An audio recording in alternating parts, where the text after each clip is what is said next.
بہت اہم، یعنی حدیث قدسی میں سے ایک میں پروردگار کا یہ ارشاد بھی ہے کہ سارا سال میرا بندہ دعا کرنے کے بعد یہ انتظار کرتا ہے کہ میں اس کی حاجت پوری کروں، اور یہ رمضان کی کچھ راتیں میں انتظار کرتا ہوں کہ ہے کوئی مجھ سے مانگنے والا جو مجھ سے مانگے، میں اس وقت ہر دعا کرنے والے کی ہر دعا قبول کروں گا۔ ان میں سے ایک افطار کا موقع، کہ جب روزے کے افطار کا وقت آتا، یہ ایسا وقت ہے کہ بندہ مومن اس وقت کھجور اپنے پیٹ میں لے جانے سے پہلے جو دعا مانگے گا اللہ اس کی دعا کو فوراً قبول کرے گا، یہ اللہ کا وعدہ۔ خانہ کعبہ پہ پہلی نگاہ پڑتے ہی آپ کی دعا قبول، اور افطار کے موقع پہ کھجور، یعنی پورے دن کے فاقے کے بعد پہلی غذا اپنے پیٹ میں لے جانے سے پہلے جو دعا مانگیں گے، دونوں کے لیے سیم حدیث ہے، سیم ورڈنگ ہے، اور راویوں کے اعتبار سے روزے والی حدیث زیادہ معتبر۔ تو اب یہ تو رمضان کے وہ مختلف چانسز، جس کے لیے یہاں بھی ایک حدیث آ گئی کہ کبھی ایسا ہوتا، یہ حدیث کہ اللہ تمہارے ہر پرابلم کو سالو کرنے کو تیار، لیکن جو اللہ نے اس کا طریقہ رکھا ہے، جو اس کا ٹائم رکھا ہے، وہ تم نے مس کر دیا، اور سارا سال اب تم رو گے۔ رمضان اب اگلے ہی سال آئے گا، اس سے پہلے نہیں آ سکتا۔ سارا سال رونے والا، کاش جب قبولیت دعا کے موقع تھے اس وقت اگر 2 منٹ لگا دیتا تو یہ 2 منٹ کی زحمت اسے 365 دنوں کی زحمت سے بچا سکتی ہے۔ یہ پورے رمضان کے لیے بھی حدیث، ہر افطار کے لیے بھی ہے، ہر شب جمعہ کے لیے بھی ہے، اور شب قدر کے لیے بھی ہے، اور آج کی رات کے لیے بھی۔ چونکہ آج کی رات کو ہمارے یہاں دعاؤں کی کتابوں میں الگ سے ہائی لائٹ کر کے نہیں لکھا گیا، اس اعتبار سے میں نے چاہا کہ تھوڑا سا آپ کو یاد دلا دوں اور پھر میں اپنے عنوان پہ آ جاؤں۔ اور اسی رات کی اہمیت قرآن کریم نے، یہ رات سے مطلب آج کی رات اور آنے والا دن ملا کے، یعنی 17 رمضان، اسی دن اور رات کی اہمیت قرآن کریم نے 2 مقام پہ بتائی، ایک دن شروع ہونے سے پہلے اور ایک دن ختم ہوتے وقت، ایک رات کے وقت اور ایک کل دن کے اختتام پر۔ 2 لفظ آئے ہیں قرآن، جن میں سے ایک سورہ انفال کی آیت اور دوسری اس سورہ روم کی آیت، جو بعض مراجع کے مقلد کل سے تلاوت کریں گے، شب قدر کے 3 راتیں، اور بعض مراجع کے مقلد جسے پرسوں تلاوت کریں گے، سورہ روم۔ سورہ روم کی آیت کا ترجمہ پہلے سن لیں۔ قرآن کہہ رہا ہے کہ اور وہ دن کو یاد کرو جس دن سارے مومنین خوشی منا رہے تھے اور عید سیلیبریٹ کر رہے تھے۔ یفرح المومنون، فرحت میں تھے، خوشی میں تھے، سیلیبریشن تھا صاحبان ایمان پر، بے نصر اللہ، کیونکہ اللہ کی مدد آ گئی تھی، اللہ کی مدد۔ واللہ ینصر من یشاء، اور اللہ جس کی چاہتا ہے مدد کرتا ہے۔ قرآن کریم نے یہ جو ایک لفظ استعمال کیا، اور یہاں رک کر ایک جملہ اور میں کہہ دوں، رسول خدا کی 63 ایئرز کی زندگی میں اور رسالت کے 23 ایئرز میں کوئی ایسا موقع نہیں ہے جس کے لیے یہ لفظ قرآن لایا ہو کہ آج مومنوں نے خوشی منائی۔ پیغمبر کی زندگی میں صرف ایک دن ایسا تھا، 17 رمضان، تقریباً سنسٹ کا وقت، غروب آفتاب کا، جب قرآن کہہ رہا کہ آج سارے صاحبان ایمان خوشی منا رہے تھے کیونکہ اللہ نے ان کی مدد کی تھی، اور وہ تھی جب یہ لوگ بدر کے میدان سے وکٹوریس یا فاتح بن کے واپس آ رہے تھے۔ آج کی رات وہ رات تھی کہ کل صبح جنگ بدر ہونے والی، جس کے لیے قرآن نے کہا وَلَقَدْ نَصَرَكُمُ اللَّهُ بِبَدْرٍ، اللہ نے جنگ بدر میں تمہاری مدد کی، اور اس کا نتیجہ یہ نکلا کہ کل مومنین نے عید منائی۔ مگر اس سے پہلے آج کی رات، یہ رات شب بدر، شب جنگ بدر، جس کے لیے قرآن کہہ رہا کہ یاد کرو وہ وقت استستغیثون ربکم،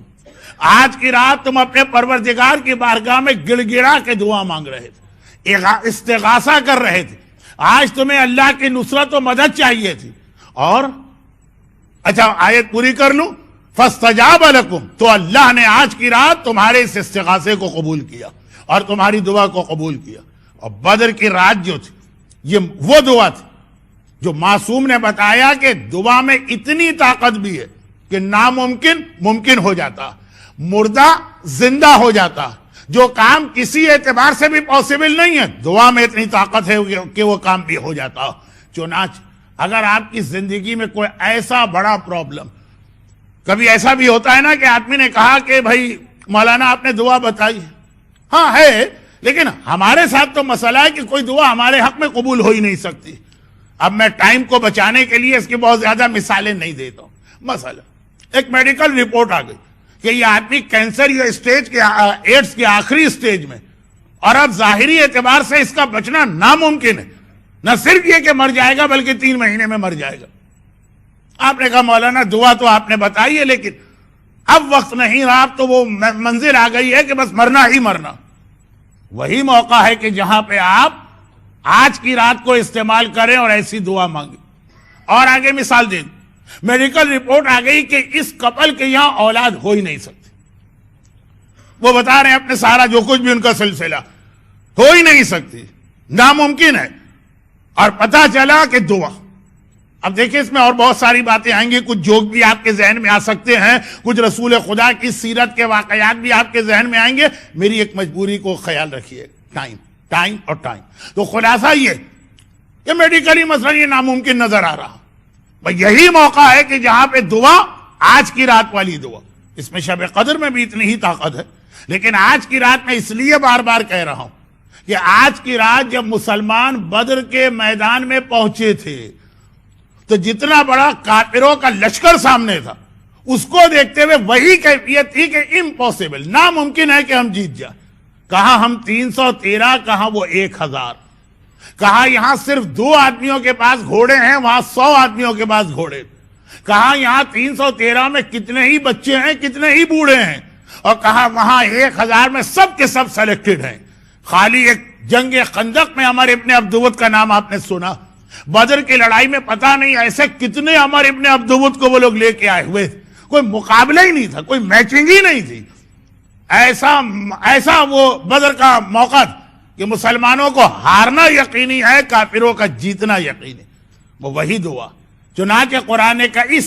تستغیثون ربکم، یہ لفظ نہ جنگ احد میں آیا ہے، نہ جنگ خندق میں آیا ہے، نہ جنگ خیبر میں آیا ہے، نہ جنگ حنین میں آیا. جس طرح سے آج کی رات مسلمان اس لیے گڑ گڑا کے رو رہے کہ یقینی طور پہ شکست تھی کل،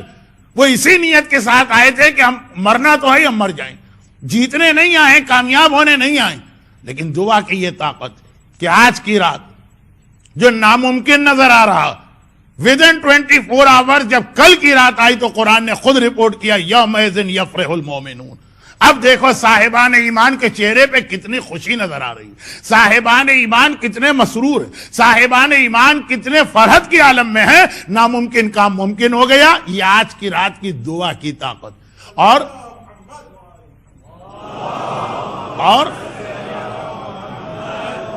خاص رسول خدا کے خیمے میں جا کے دیکھیے آپ، کربلا میں آقا حسین کے خیمے میں شب عاشور جائیے، وہاں ساری رات عبادت، یعنی نماز ہے، قیام ہے، قعود ہے، قرات. اور آج کی رات رسول خدا کے خیمے میں جائیے، ساری رات پیغمبر کے ہاتھ پھیلے ہوئے ہیں، آسمان کی جانب چہرہ بلند ہے، آنکھوں سے آنسو جاری ہے، گڑ گڑا کے اللہ کا رسول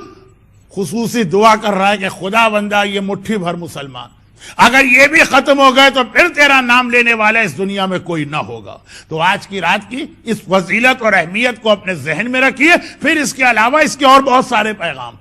لیکن چونکہ پوری دنیا میں اور پھر ایک بار حالات پھر واپس بدلیں اور خراب ہو گئے پوری دنیا میں اس وقت، جہاں جہاں آپ جائیں گے مومن ہو کہ مومنہ،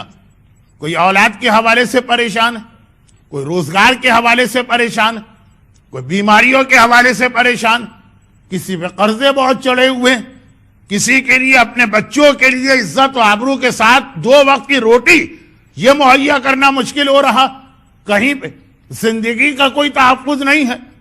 کہیں غرض یہ کہ کوئی ایسا علاقہ نہیں ملا. میں بہت احتیاط کے ساتھ، کیونکہ میں خود ڈرتا ہوں کہ اگر تفصیل میں چلا گیا تو پھر ایک مرتبہ آپ کو کمپلین ہوگی کہ مولانا نے لمبی تقریر کر دی، بہت احتیاط کے ساتھ،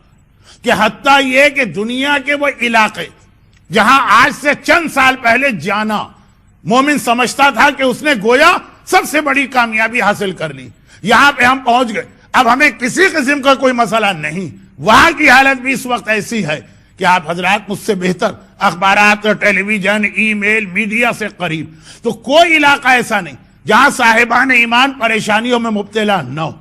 پھر یہ موقع ضائع کرنے والے نہیں، چاہے وہ رمضان کا ہر روزہ ہو، چاہے وہ شب قدر کے اعمال ہو، اور چاہے خاص طور پر آج کی رات۔ آج کی رات پہ بار بار میں اس لیے زور دے رہا ہوں کہ باقی ساری دعاؤں کے موقع مومن کو یاد نہیں ہے تو امام باڑے والے اناؤنسمنٹ کر کے یاد دلا دیتے ہیں، مگر یہ رات بہت زیادہ نظر انداز کی جاتی۔ اور اسی میں ایک جملہ میں کہہ کے اپنے کل والے موضوع کو ذرا سا کنٹینیو کروں، اور وہ یہ، اور یہی وہ رات جس کے اختتام پر وہ جنگ بدر ہوئی، جسے شاید ہم اور آپ بھی بھول کے بیٹھے۔ اہل بیت کے دشمنوں نے جنگ بدر کو کبھی نہیں بھلایا، چنانچہ دعائے ندبہ کا بھی یہ جملہ ہے، احقاد البدریہ، اے آقا حسین۔ بلکہ ایک طرح سے دعائے ندبہ میں تو تمام ائمہ طاہرین پہ ہونے والے مظالم کا تذکرہ، کہ کینہ اور انتقام لیا گیا کربلا میں بدر کا، چاہے وہ زیارت عاشورہ کا جملہ احقاد البدریہ، اور چاہے وہ دربار شام میں یزید کا خود اپنی زبان سے اقرار کہ آج میں نے اپنے بدر و احد کے بزرگوں کا انتقام لے لیا۔ یہ دشمنی اہل بیت کا سلسلہ جو ہمیں اتنا طاقتور نظر آیا کربلا میں، اس کے اندر بدر آج کی رات کی بہت زیادہ اہمیت۔ تو ایک جانب یہ رات دعا کی رات، اور ایسی دعا کہ جو آپ کے اعتبار سے ناممکن کام، مولانا اس میں دعا کیا کرے، کیسے اس میں دعا کریں، اس دعا کا فائدہ کیا، وہ آج کی رات 313 1000 کا مقابلہ کر ہی نہیں سکتے تھے، لیکن کیا، اور اتنی بڑی کامیابی کے ساتھ کیا۔ اور ساتھ ساتھ آج کی رات یہ یاد رکھنے کی رات بھی کہ کس انداز سے اس کا انتقام مولا اور مولا کی اولاد سے اس طرح لیا گیا کہ دعائے ندبہ کے الفاظ میں مظالم کا سلسلہ آج تک جاری، اور اس وقت تک جاری رہے گا جب تک کہ ہمارے زمانے کا امام نہیں آ جاتا۔ برحمتک یا ارحم الراحمین، وصلی اللہ علی محمد وآلہ الطاہرین۔